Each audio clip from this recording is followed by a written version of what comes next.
Tonight's show will be focused upon the recent verdict of Derek Chauvin, the guilty verdict for the murder, the public lynching of our brother George Floyd. I thought that we would start the broadcast off by dealing with just some coverage of it so that the audience knows. And I can't imagine anyone who would not have seen or heard this already, but we'll go through the announcement of the verdict. Understand you have a verdict.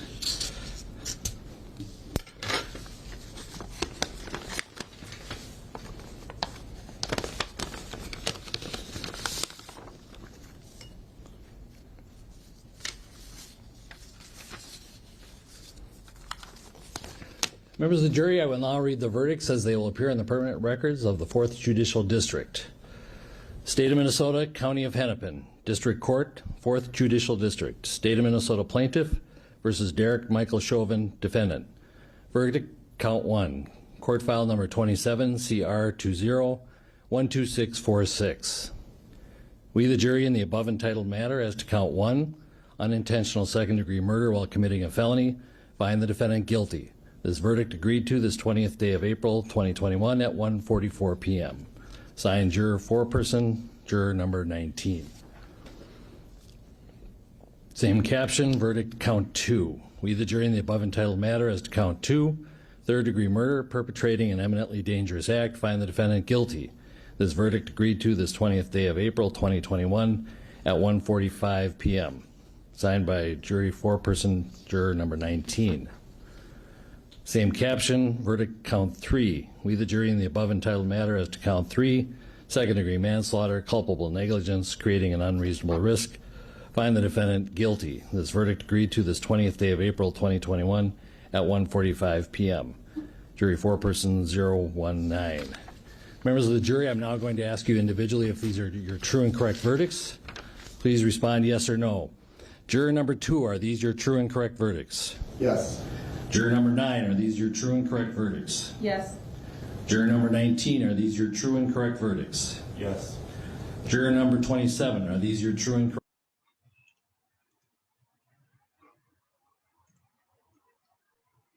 Okay, I didn't want to belabor the point of going through all of the legal maneuvering and what have you, but I'd like to ask anyone who wants to speak, how did you feel when the verdict was finally announced? First off, did you expect such a decisive verdict? And number 2, what were you thinking? Was it, how did you feel once it came through? And that's for anyone who wants to jump in. Well, I definitely was expecting a guilty verdict. It was no anything other than that, because knowing what everybody could see for their own self. I mean, I watched the trial, every day that they put it on, and the defense didn't put anything on to even, remotely say that he's really not guilty of this crime. So I understood that he was going to be found guilty, and if he wasn't, then it was definitely riots in multiple cities. I didn't feel good nor bad. It was just another day in America, because a lot of people say, George Floyd changed the world. George Floyd did, and that's just not true. He didn't change the world. His death didn't change the world. This guy going to jail didn't change the world, didn't change no policy, didn't change no procedures, didn't change no hearts of these individuals. It's just another day in America. But the people, want to believe in this American dream, everybody in one big old pot and all this foolishness. That's just not true. So they'll take any old thing and make it seem to be what it is not. But I was very happy with Keith Ellison by saying, this is not justice. This is accountability. And so I was pleased to hear him actually say something that's right and exact. And I was hoping that more people actually pick it up and begin to repeat that, so that that will become, the theme for what this was, instead of, this thing becoming, quote unquote justice, which it wasn't. And then, they had the witnesses, the guy who was saying to George, stop resisting, and he cried, so they made him to be some type of hero, which he ain't. And then the MMA fighter, they make him to be some type of hero, which he ain't. They're giving these idiots celebrity, which they don't deserve. But the little girl and the sister who say, that they still feel sorry because they did nothing to stop what they saw. They don't get the publicity or the pump up like those two degenerates got. And so, it's just another day in America. Okay, thank you for that, my brother. Yes, sir. Maurice, thank you. Anyone else want to jump in real quick?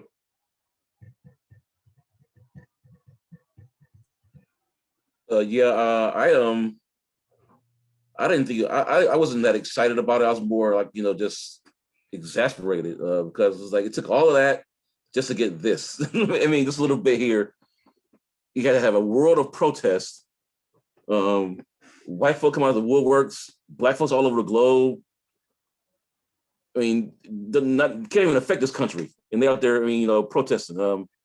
And it's like, this is one little guy. I mean, and it's like, I kind of knew they would at least get maybe one guilty count. I didn't really expect all three. Be honest, it was just like maybe I was like maybe we'd get one. But just right now, hopefully they can capitalize on this and make some positive change policy wise. Keith Ellison is a marked man. I mean, I can't believe cops don't like that dude. It's just he's been saying some pretty good stuff, and it's remarkable what he's doing. But I just hope that they can keep it up, and they'll just keep voting more common sense people that can make more lasting decisions policy wise in Minnesota's government, because they're the only state in the union that has, I think, a divided Congress. They have everyone else is pretty much run by Republicans, and so it's kind of like they are in a really really really really weird place. But they hate Ellison, they hate that governor, and they mad as hell at the black people now. So it's like I expect a huge backlash. Thank you. Okay, one of the things that was brought up by Brother Maurice, and it's sort of my one of my central themes, is this idea of justice that I would like for us to explore a little bit. I've told people repeatedly that when you have these situations where you have someone actually killed, okay, deceased unjustly, don't call the holding of the killer in prison as a form of justice. No, justice would be for, in this case, for George Floyd to get up out of the grave, and for Derek Chauvin to take his place. One of the things that is sticking in my craw is I'm coming across a lot of people, and many of them, and the majority of them, to be honest with you, Black, who are insinuating that George Floyd actually got what he deserved because he quite simply was not a upstanding member of Black America or even the human race. And I find that to be troubling. I find that to be, in many ways, to be revealing of a more serious spiritual problem occurring within Black America. So I guess what I'm asking or throwing out here is, what is your idea of justice? And also, are we able to achieve or secure justice for any of the individuals that have been met their demise in a unjust way, even if it's not at the hand of law enforcement officers? That's what I like to present in front of you guys.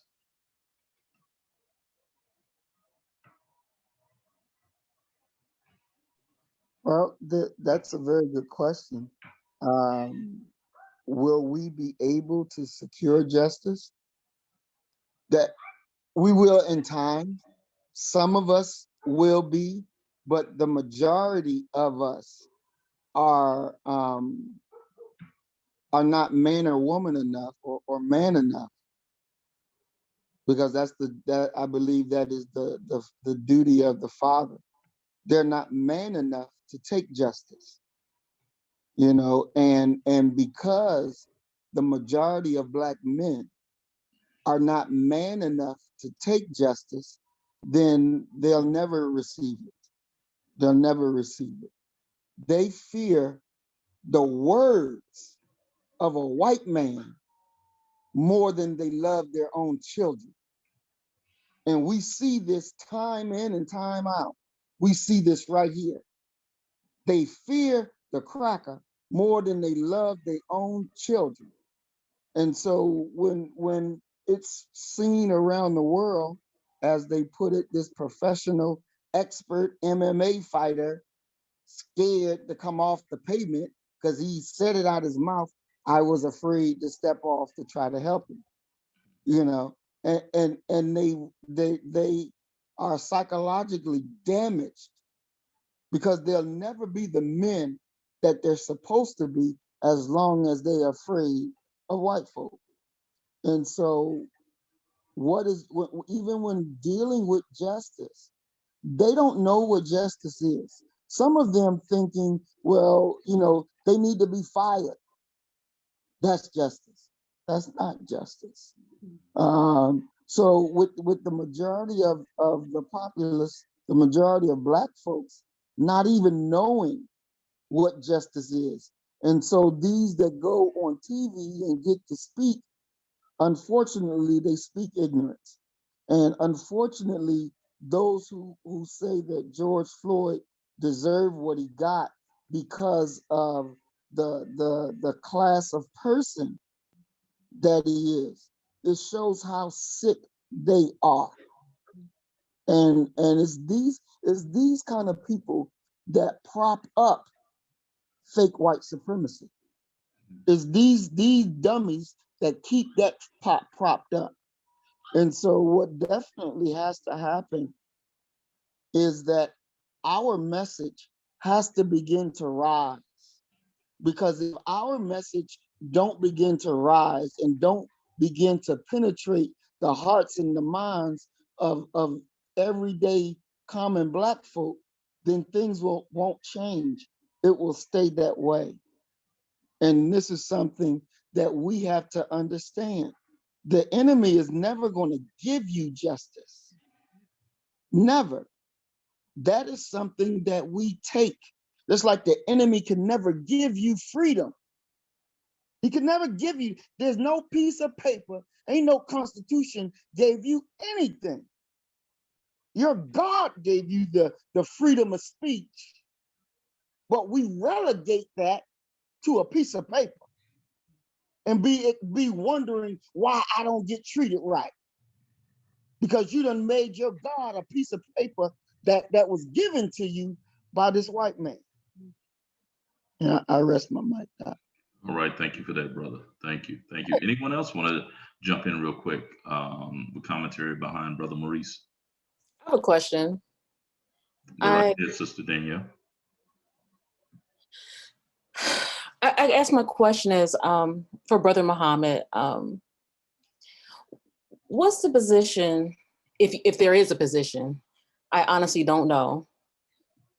I don't keep up with the nation.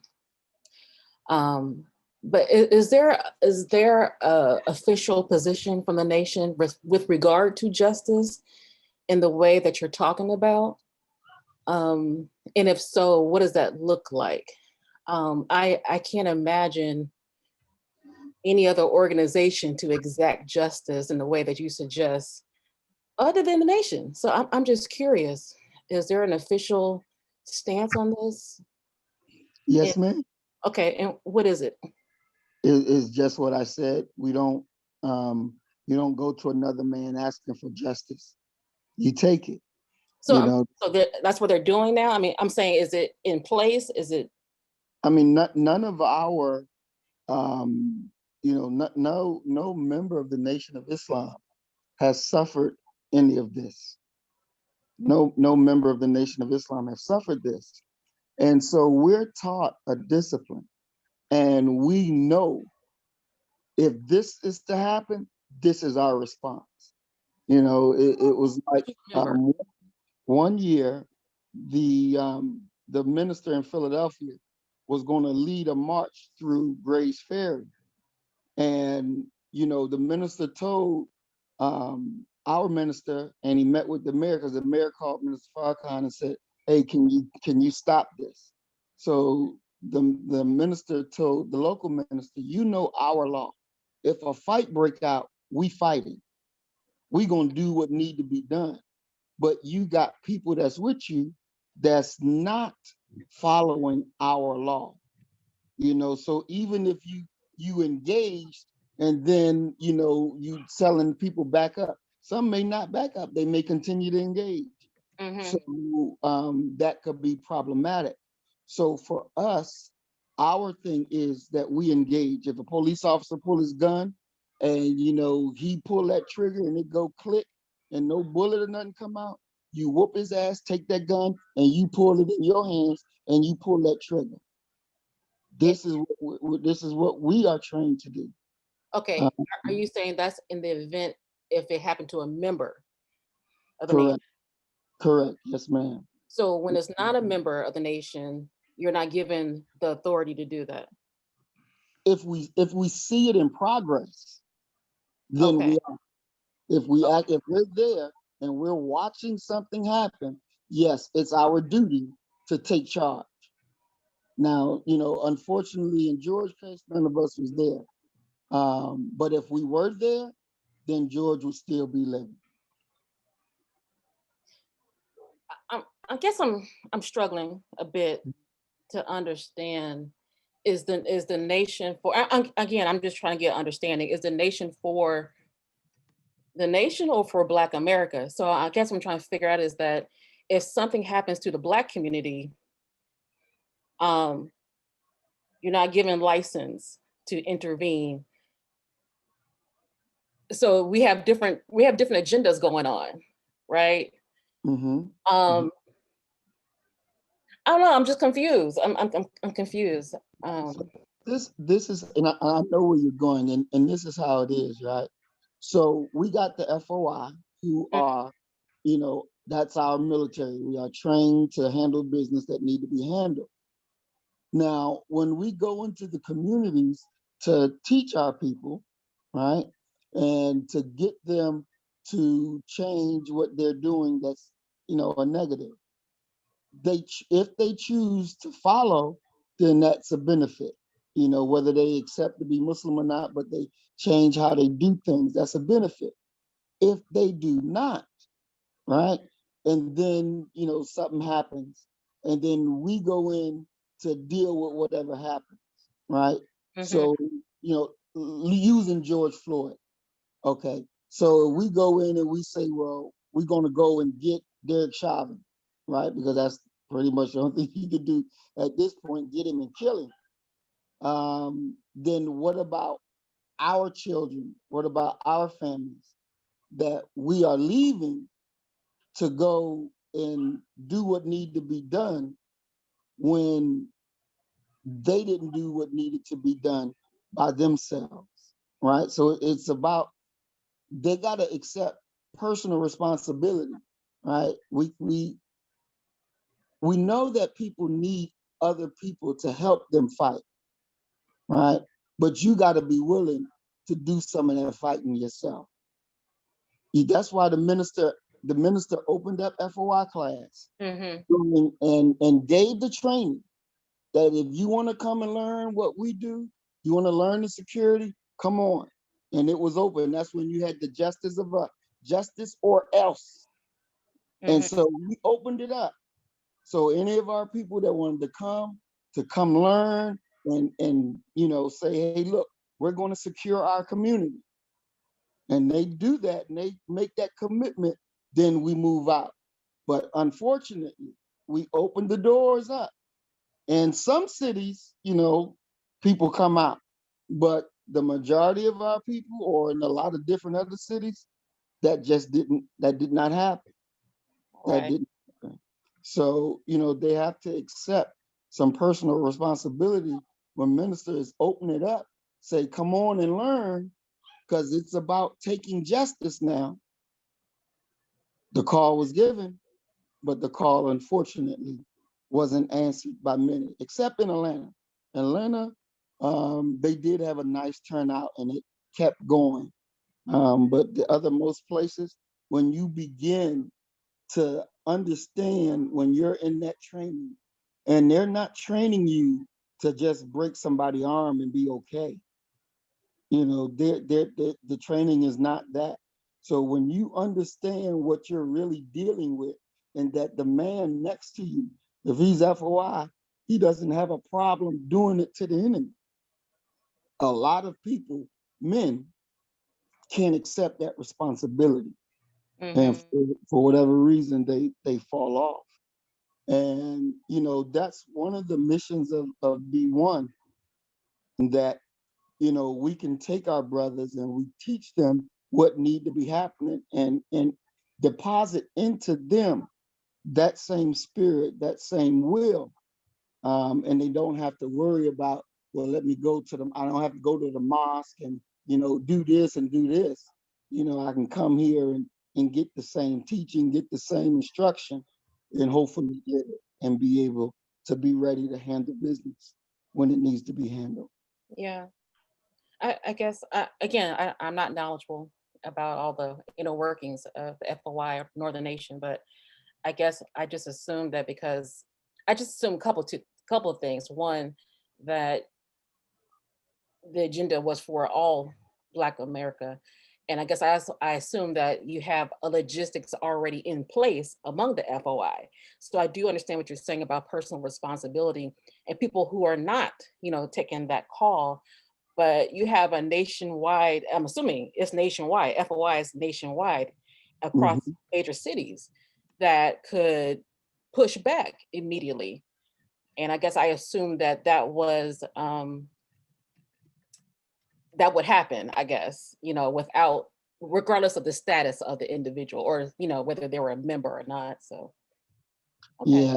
Yeah, unfortunately, it doesn't work that way. Um, and honestly, I don't know of a situation that would make it that way, to be very truthful. I can't see a situation that will arise to make it that way.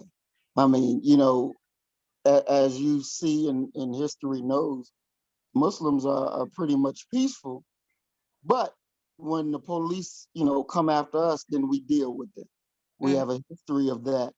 But as far as our people being, done in, and we do a military response, we don't have a history of that. yeah. Mm-mm. So But when, so what does that say? Can I, well, just in general, what does that say that for those who are enlightened and, who have, like I said, the logistics? I mean, we're well aware that the majority are enlightened, right? At the beginning of our conversation, we're talking about the majority, the masses who don't have knowledge, who lack skills and all that. I guess what does that say when the most enlightened, the most knowledgeable, and who have the most resources nationwide don't step in these instances? What can be done? Because the masses aren't going to change. We're never going to convert the masses. You Mm-hmm. know? So where do we what do you do when, like you said, people aren't answering the call for personal responsibility, but yet there's an organization that could do something? What are your Right. suggestions? And this is the point that a lot of people have, with the nation. Um, and some of us on the inside have the same point. But looking at it from the perspective of the nation, okay, we send out our soldiers and we're going to take a very big hit. And at the end of the day, of us taking that very big hit, and if our ranks don't replenish, and we go do something, then the common everyday Black man, if he don't come back in to rejoin the ranks, then we can be decimated. Really could be decimated. So it's about it will be about picking the right fight at the right time for the right reason. That's the best way that I could sum that up. But of course, I'm not Minister Farrakhan, but looking at it as from what we're trained and how we're taught, it's the right fight, the right reason at the right time. Now, he does tell us anytime our people are getting killed and all this, we go to the family, and we try to comfort the family. We do that. But we have no instructions to, go get the apprehender and bring him. We haven't received anything like that. The minister has, hinted that, there may be a time where he give an order for somebody's head to be chopped off and chop the damn head off and bring it to me. But, we're sitting by waiting for a command as to if it is to come. But I would think, I see it this way. We know that there's going to be a confrontation.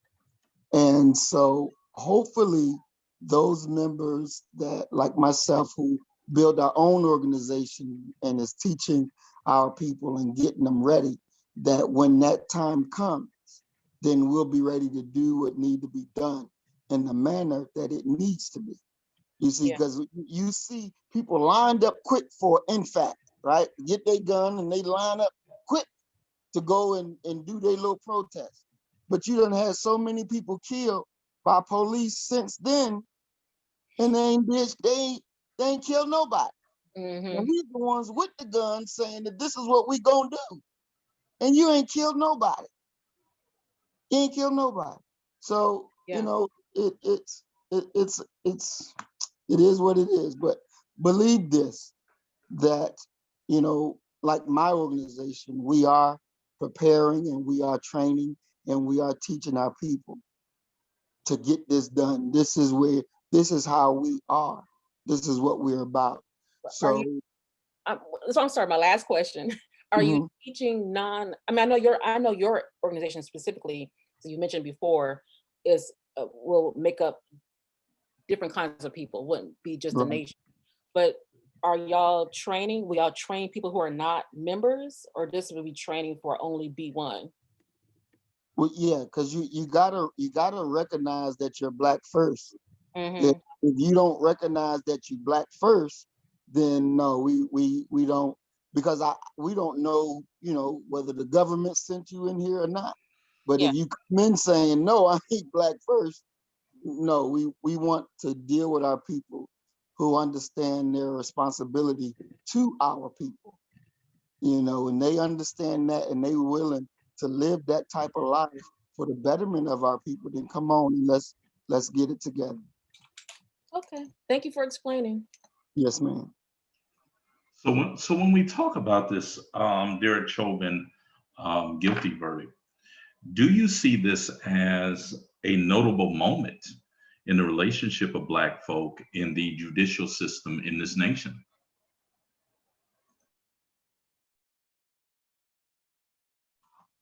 No, I don't see it as that at all. It's just another day. But unfortunately, those who don't really know America, unfortunately, they see it as a special day. I rest my mic.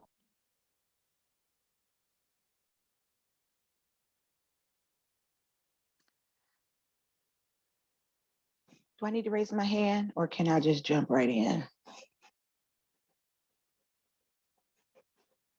I'm just gonna jump right in then.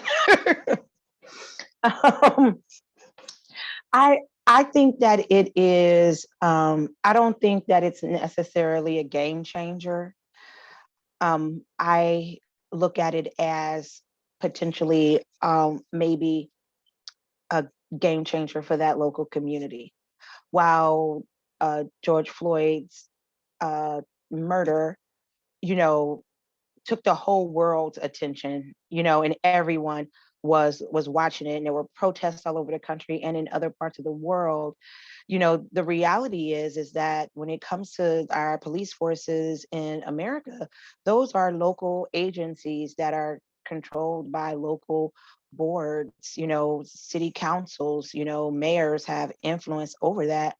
So I don't necessarily think that it is going to change the narrative across the country or around the world.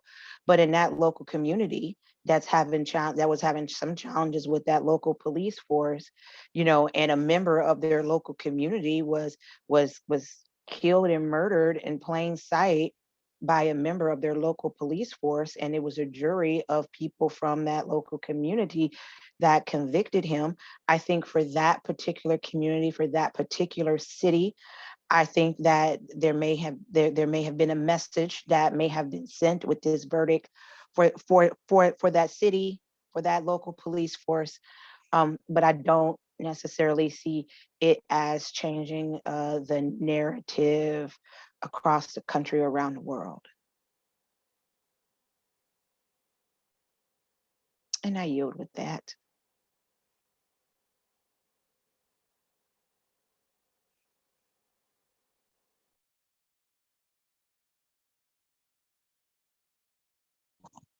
And one thing that I always think about is as well, and look at, because the whole world was watching, as Sister Vernell said, the whole world watched. You know, I watched the Indian, their national news. They have a clip of it on YouTube, and they were talking about George Floyd over there.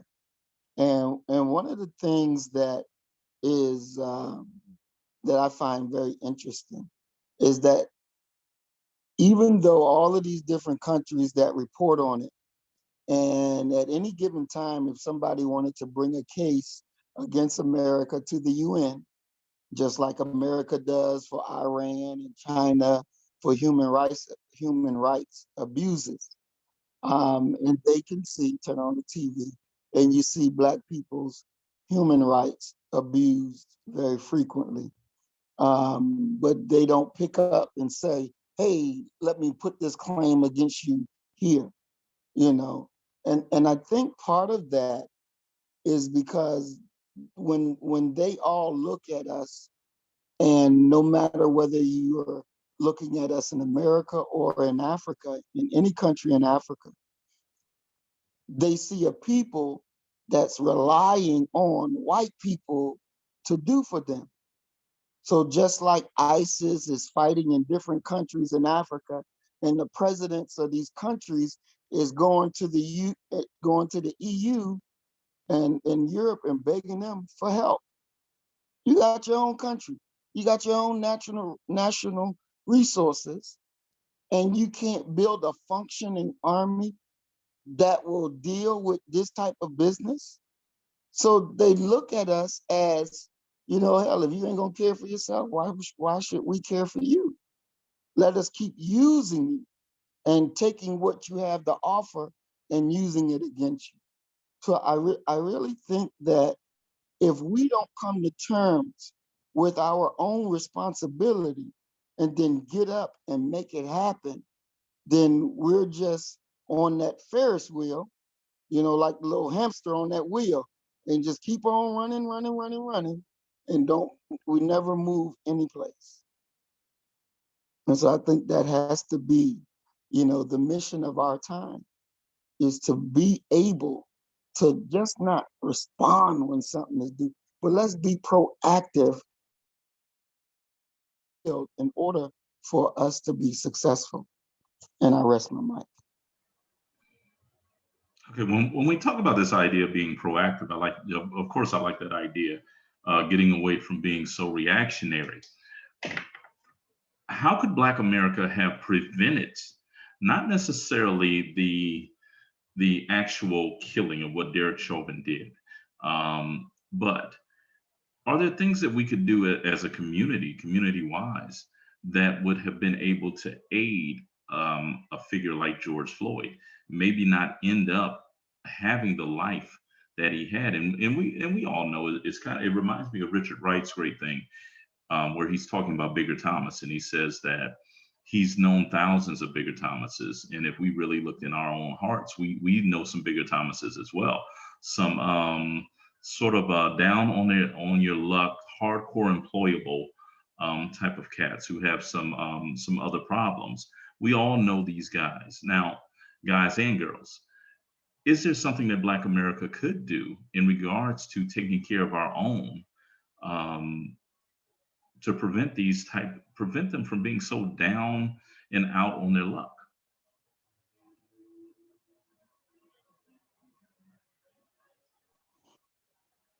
Well, I think it's definitely a lot of things that we could do.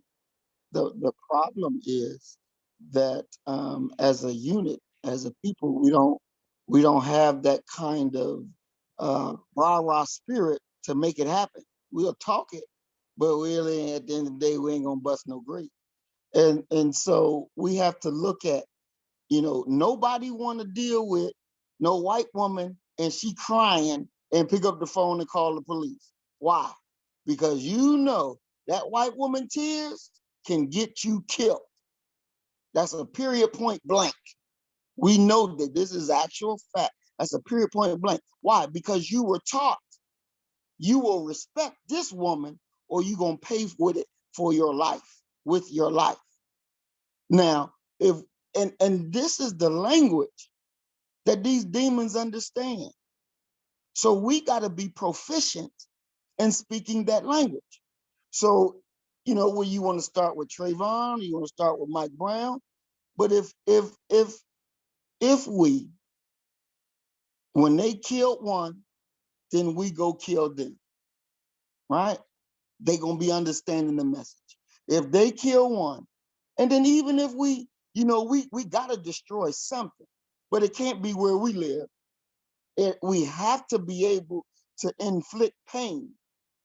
If we cannot inflict pain on them, they're gonna keep doing it because it doesn't hurt them. Look, they sue cities and win, but it don't hurt the police officer pocket because the taxpayers is the one paying for it. So the police don't get it, ain't hurting them. They not feeling the pain. We gotta make them feel pain. So yeah, burn the police station down, burn downtown down. You gotta do something destructive to make the price high.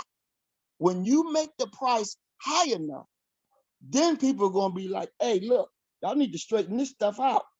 Because I ain't gonna keep going through this because y'all don't know how to treat people.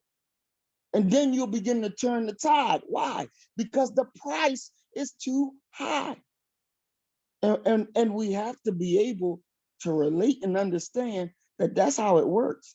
Just think about it, even in slavery, if we revolted on every ship, them people would have been like, okay, look, just stop it because we're not making money. We're losing money because these niggas don't know how to act on the ship.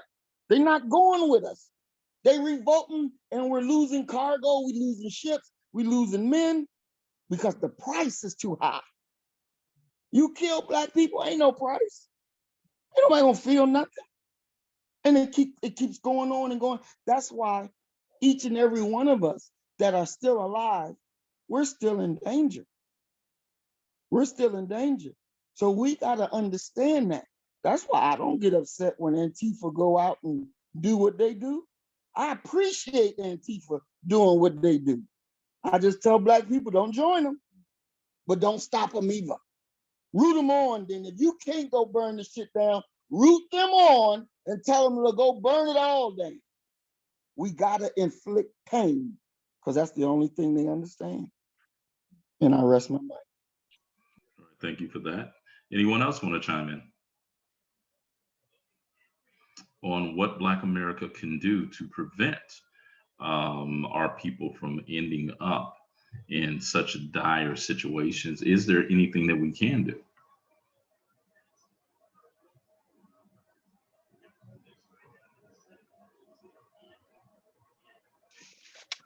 James, are you asking anything that we can do differently than what has already been done? Well, my thing is kind of what I'm angling at is quite simply the idea of let's look at what the circumstances were before Derek Chauvin got there in this life that we know as George Floyd. Um, is there anything that Black America can do to address? I guess what I'm asking, is there anything that we can do better to address wayward African American males? Wayward African Can, American males? can we regulate our own people?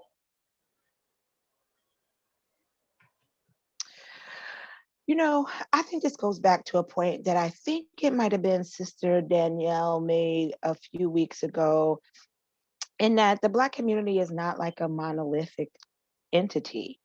There are many Black communities. And so I think in some cases, yeah, we can, but in many communities, it's just the answer would be no, not at all.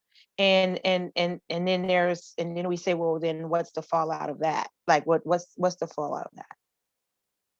One of the more astounding things is that while this trial is going on, we had another killing on tape.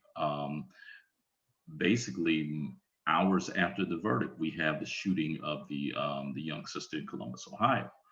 Um, are we dealing with a rogue, thuggish, ruggish police culture that needs to be reined in? Are we literally talking about not only defunding the police, but actually scrapping the entire understanding of what the police model and operation and mechanizations are and building from the ground up?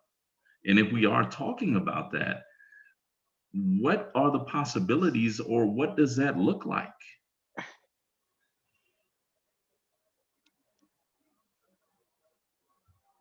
That's a great question. And I think that the yes, we to answer the first question, yes, we're dealing with rogue police forces all across this country, and they have been able, to do things unchecked for a long time. And this issue of cops killing Black people in the street is just a part of the unchecked um abuses that police forces have been able to do in cities across the country. Police brutality, excessive use of force, um, what amounts to racketeering and bribery and all kinds of negative shenanigans and roguishness, that is happening. And yes, so our police forces across the country have become roguish in so many different areas, and they have been unchecked. And I think that is why this particular singular issue about Black people being killed by police in the streets is so hard to deal with, because we're coming up against a system, a machine, called the Fraternal Order of Police, their union, that does not want to hear a thing of reform, improvement, progress, respect. They don't want to hear anything about that, because they want to do what they want to do, and nobody is going to check them. Okay, thank you for that. Anyone else want to jump in?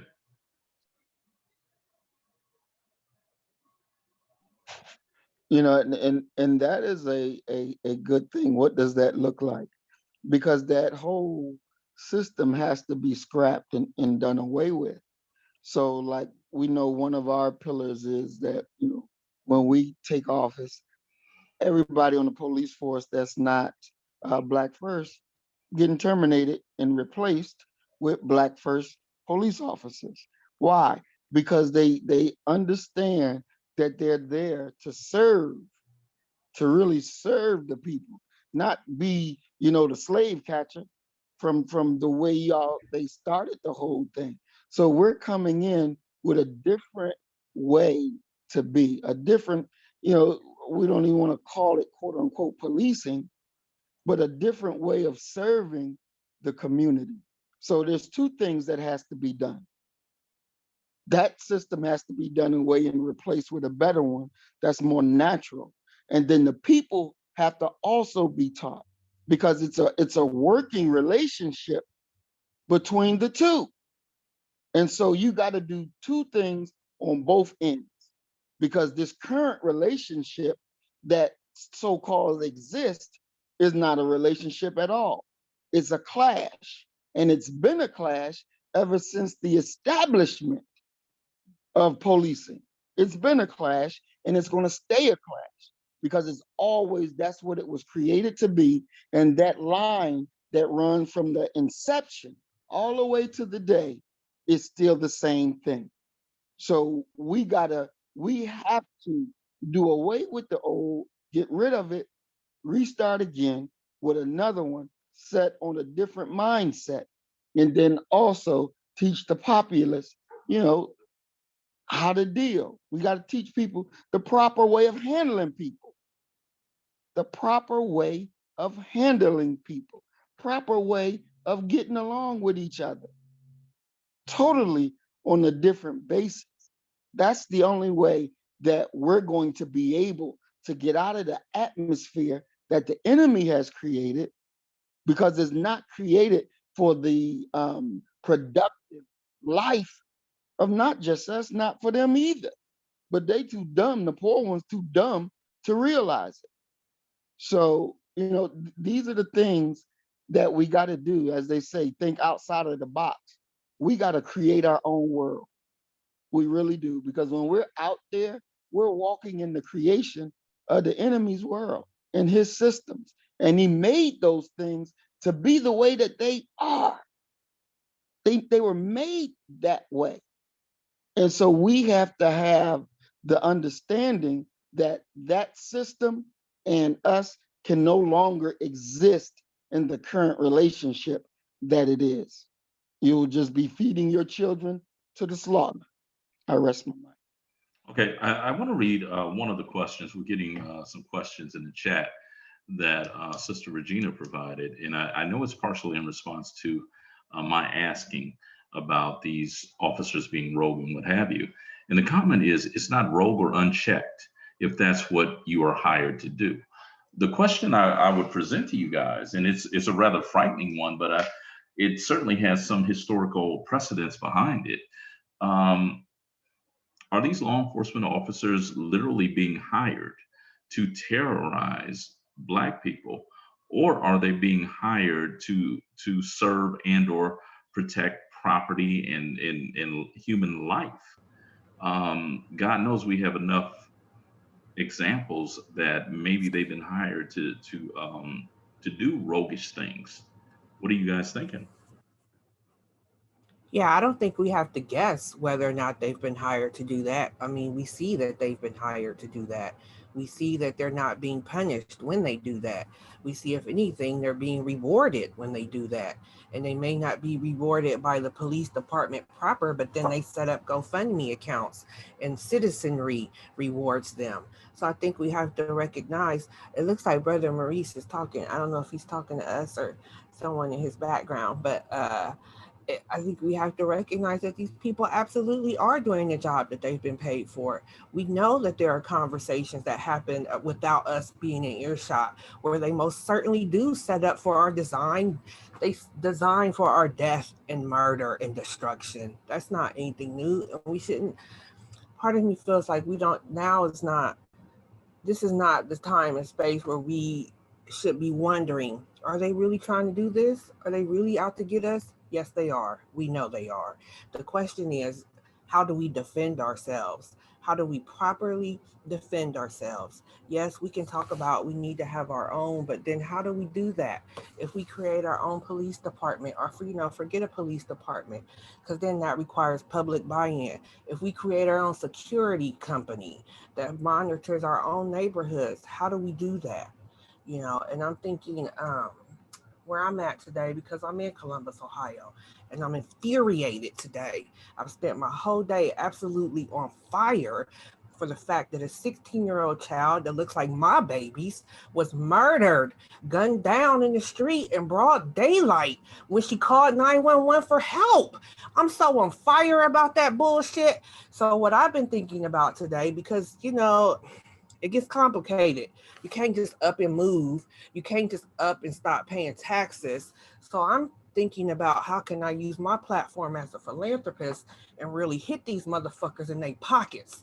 So I can't stop paying my taxes, but I can put forth a social media campaign for all Black women. We're going to divest our money. We're going to stop paying money, stop giving donations to our local community foundations, stop paying our employee contributions to the United Way, stop making donations to the local art museums, all these cultural institutions that exist off of our dollars. They need our visitation, they need our engagement, our alma maters, etc.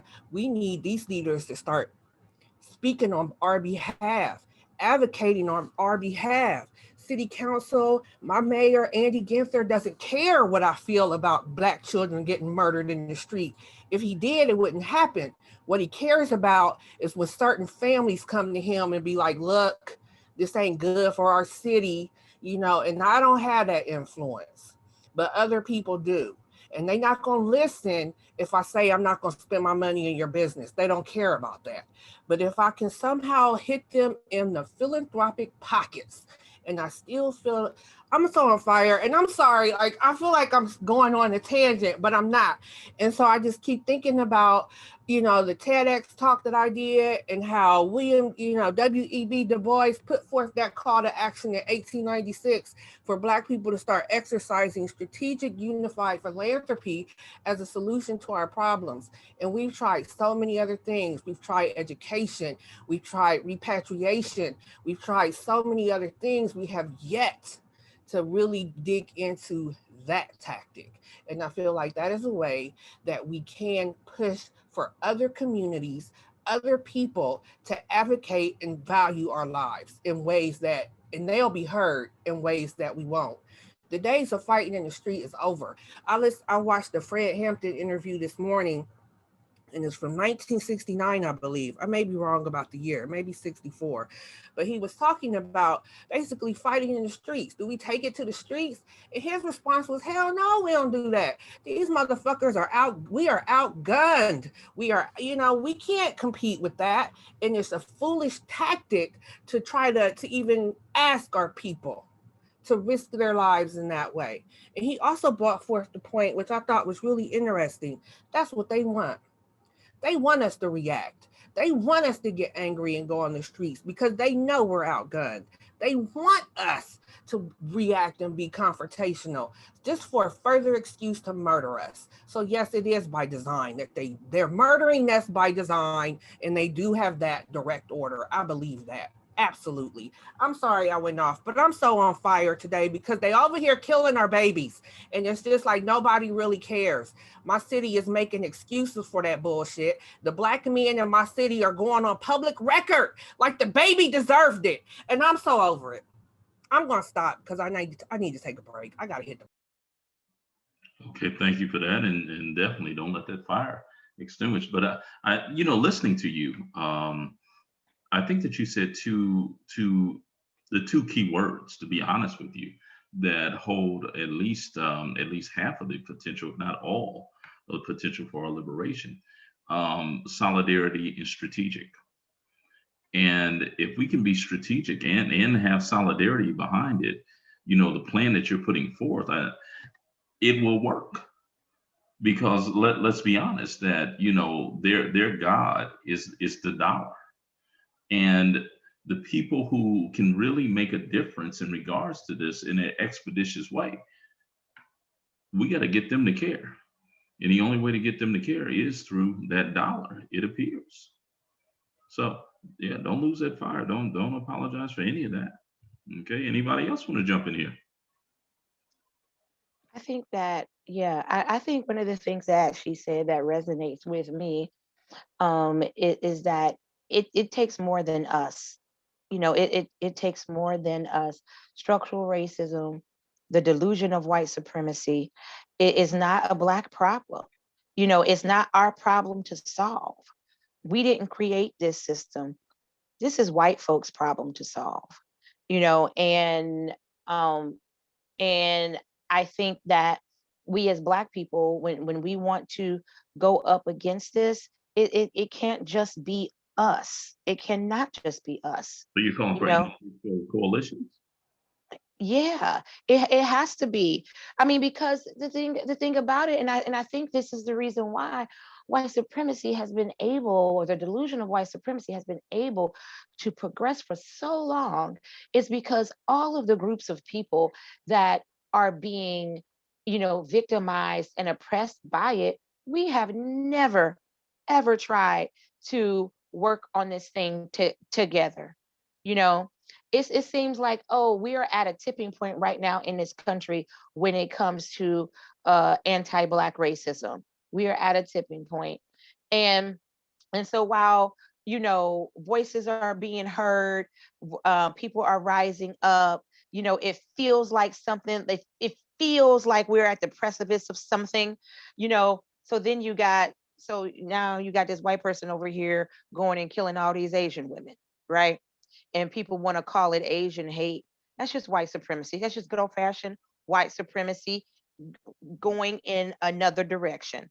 That's all it is, and let's not talk about what the white folks have done to the people that we call Native Americans, or Indians, whatever you want to call those groups of people. Look what they did to them, you know. And so it takes more than just us that are needing to make strategic plans in order to address what has been going on for far too long. Thank you for that, Sister Vernell. One of the most beautiful moments for me as a Panther historian in the recent film about the murder of Fred Hampton and Mark Clark, Judas and the Black Messiah, was that they actually showed the Panthers were more than willing to join into alliances with groups like the Young Patriots, the Young Lords, the Brown Berets. Huey P. Newton saw this movement less so as a racial movement and more so as a class warfare. The problem that we've had in regards to executing any significant class warfare here has been the fact that our white brothers and sisters, they're mesmerized by their skin tone, by their skin color, and that's been their rallying point for so long. And I don't know how you can get people to understand their own interest.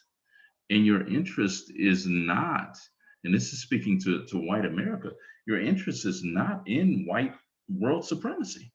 Because when you're talking about white world supremacy or white supremacy within the United States, you lose. You have a handful of individuals who are uber rich, and you're being exploited almost as if you're a serf, like your ancestors were in Britain. So that's been the thing that has I know those of us who adhere to the philosophies of Huey P. Newton, that has been the holdup. How do you get white folk to realize that their interest, that there's something far greater and more far reaching than whiteness, and that their suffering and their pain is actually a wage of this whiteness that they've chained themselves to. um, I don't know how you get through to that populace, because they're it almost, Paul Mooney, the brilliant comedian Paul Mooney, would always say it this way, that it's in the blood of the American, that they've actually been bred to be this way. And that's a very hard thing to undo, and the natural reaction of Black folk has been to try to do it on our own. And in doing it on our own, you're so numerically outnumbered that it is an uphill climb that I don't know if you can really achieve that. So there we go with that. What I would like to do is actually do Comment on that real quick. kind of a go right ahead. What I see it as, and I'm talking about like the very, very wealthy, those that really just own America. Let me just call it what it is. It's in their best interest to keep the rest of the populace fighting and arguing. And they keep us fighting and arguing over the most minute nonsense. You're this, you're that, you're the other thing. And race was essentially, at least as far as I understand, it was created so that they can stay in power and keep us fighting and bickering with each other, going all the way back to the Bacon's Rebellion, okay, where they wanted to keep theirs and had us bickering and fighting. So they raised those poor white folks who didn't own property and what have you. They gave them something above us. And that's the way I understand it. And the coalition thing absolutely works. And I'm going to be brutally honest, there's some of us that can't go, because there's a population amongst our people that's holding us back. I don't care how you shape it. I don't care how you try to clean it up. Okay. There's some people that are amongst us that look just like us that are just as destructive as the most racist white man and woman. And I yield with that.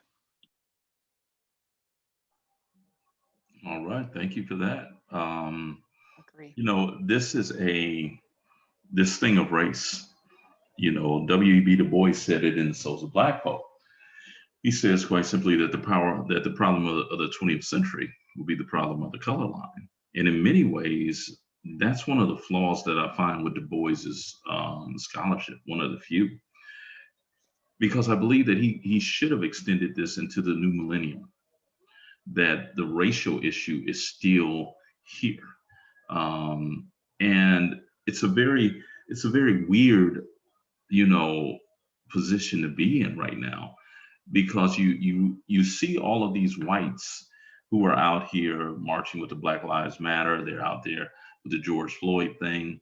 And for those who are not so historically well read, it can seduce you into believing that a new day has arrived.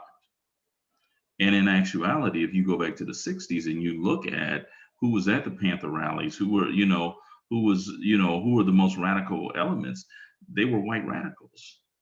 But the question becomes, what happened to the white radical? Because by the 70s and the 80s, they're no longer really on the scene doing anything. And I guess the same could be said for Black radicals as well. These things They appear got good jobs. They got good jobs, and that was it. Yeah, I mean, these things seem to go in cycles, and I'm wondering if these kids who are out here with Black Lives Matter, it reminds. How many of you remember the movie "I'm Gonna Get You, Sucker"? And they had the scene where they were going down to the post office to protest, and the brothers that went down there ended up getting jobs, and that shut them up, and now they're employees of the post office. So we have some things that are definitely going on. I found it interesting that Regina talked about Chairman Fred Hampton. Hampton, and this is an idea that Jesse Jackson actually stole with his Rainbow Coalition. Hampton's great thing of white power to white people, red power to red power to red people, yellow power to yellow people, brown power to brown people, black power to black people, all power to the people. The American working class worker, the white working class worker, is not ready for that. And they've historically proven that. They get duped, seduced, hoodwinked, ran amok, led astray by white corporate interests. And for the life of me, they behave as if one day they're going to have a seat at that table. When in actuality, you're never going to have a seat at that table. You're going to always be relegated to being on the floor like a rat, fighting the other rats for the crumbs that fall off of that table, instead of being smart enough, courageous enough, and savvy enough to get up on that table and grab yourself a turkey wing or a turkey leg. Okay? And I yield with that. Yeah, you're absolutely right. The illusion of inclusion. It's the darndest thing that people are taking pride in their own exploitation. There's no other It's way. easier. It's easier for them. I think that, like, when you were asking, like, what happened to those people that we saw back in the 60s and stuff, the white radicals, marching and protesting with Black people. I think the mental cost is too high. It's too high for them. Because if a white person is truly going to interrogate their whiteness, they're going to have to be very honest about some things that's going to make them very uncomfortable.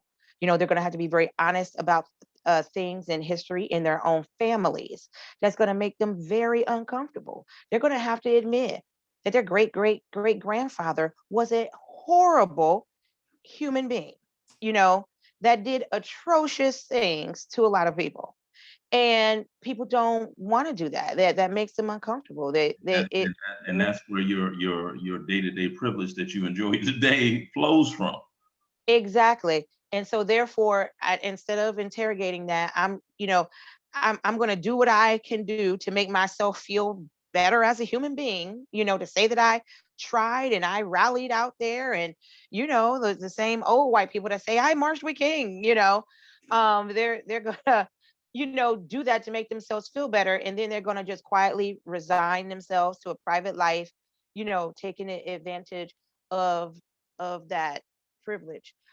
Because I think what needs to definitely happen, if you want to kill the beast of white supremacy, whiteness needs to be interrogated, and what whiteness has come to mean for the average person in America, and what it has come to mean is to have privilege, and to be comfortable enough to not even consider, what their privilege does to other people. I think I don't know. I've been looking at the '60s in a kind of a different, or not so different way now. It's just that looking at what happened then, and for years taking it for granted. It's like I think Clarence Thomas brought it to bear for me a lot. I was reading this book about him. It's like this dude was quoting Malcolm X left and right. Love Malcolm, but when he died, especially, it seemed like it just made him. He lost his fucking mind. And it makes you wonder how traumatic that was for a lot of folks there to see these leaders die.